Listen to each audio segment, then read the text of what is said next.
মাটি এবং গরু কোনো বেইমানি করে না।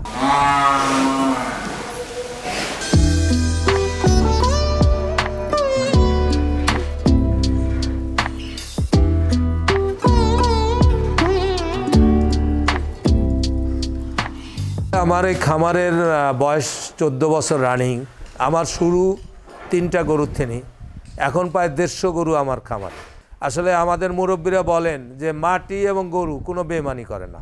আসলে বাস্তবে তাই, মাটি আর গরু কোনো দিনই বেইমানি করে না, যদি সেটা ধৈর্য থাকে আর যদি সেরকম সাহস থাকে। এবং গরুতে যে সফলতা আছে আর পৃথিবীতে অন্য কোনো জিনিসের সফলতা আছে কিনা আমার জানা নাই। তবে একটি গরু আসলে নেশা, চরম নেশা। এই নেশায় যারা আসলে একবার আসক্ত হয়ে যাবে তারা গরু ছেড়তেও পারবে না।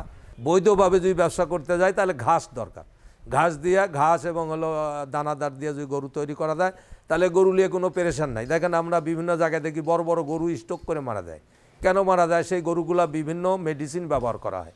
দেখেন আমার পিছনে প্রায় 1250 কেজি ওজনের একটা গরু আছে, 1000 কেজি ওজনের গরু আছে, 1100 কেজি ওজনের গরু আছে। এই গরুগুলো আমি দীর্ঘদিন হলে পালতেছি। একটা গরুর বয়স 3 বছর 4 বছর বয়স আমার। তো এই গরুগুলো আলহামদুলিল্লাহ আমার একেবারেই ক্ষয়ক্ষতি নাই বললেই চলে। ক্ষয়ক্ষতি হয় না এই কারণেই যে আমি প্রাকৃতিক যে খাদ্য দিয়ে গরুগুলো আমি আসলে তৈরি করি।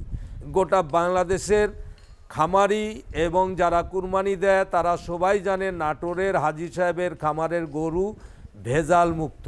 তো এই জন্যে আসলে খাঁটি জিনিসের একটা চাহিদা আছে। তো গোটা বাংলাদেশে আমার গরুও যেরকম চাহিদার সাথে বিক্রি হয়, আমার খামার তিনি দুধও ইনশাল্লাহ আপনাদের দোয়ায় ওইরকমভাবে বিক্রি হয়।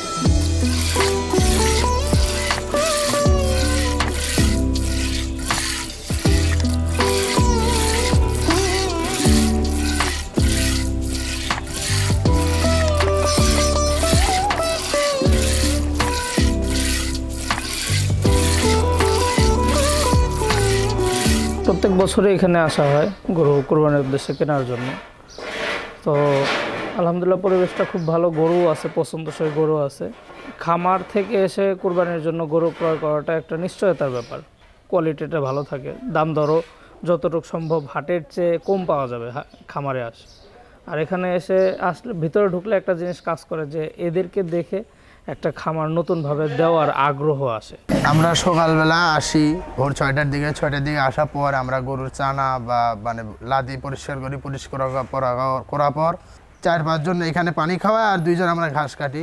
এগুলো ঘাস মিল করে দিয়ে আমরা গোড়া লেড়ে দিই। লেড়ে দেওয়ার পর গরু যেগুলো চানা বা আবার গোবর আছে এগুলো ফেলে আমরা বাসায় চলে যাই। আমরা নিজেরা ঘাস তৈরি করছি। ওখান দিনই তো অবশ্যই যে ডেলি আমার পায়ে মোটামুটি ধরেন 2-2.5 হাজার টাকা আসে। খাদ্যর তো কিছুটা সাপোর্ট হচ্ছেই, তারপরে গরুর যে অন্য জিনিস আছে সেগুলার সাপোর্ট হচ্ছে।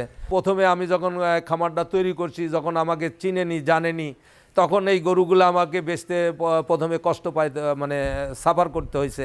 সিটির হাটে কোনো সময় 2-1টা গরু বেচছি, তাছাড়া আমি ঢাকায় কোনো দিনই কোনো গরু নিয়ে যাইনি। আমার গরু সব সময় আমার এই খামার তিনি বিক্রি হয়েছে।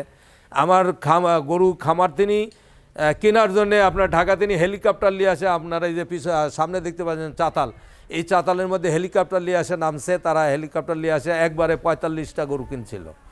তো এটা বাংলাদেশে একটা বিরল ঘটনা যে নতুন উদ্যোক্তা যারা আসবে তারা প্রথমে শুরুতে ছোট করে করতে হবে, ছোট করে তাকে বুঝতে হবে যে আমি আসলে কোন জাতের গরু লালন পালন করলে আমি লাভবান হব। নিজে পরিশ্রম করতে হবে, নিজে দেখভাল করা লাগবে। এজন্য গরু আসলে গরুর জন্য গরুর বিকল্প নাই। গরু আসলে যদি আমরা সঠিকভাবে লালন পালন করে থাকি তাহলে ইনশাল্লাহ গরু কিছু না কিছু রিটার্ন করেই যাবে ইনশাল্লাহ।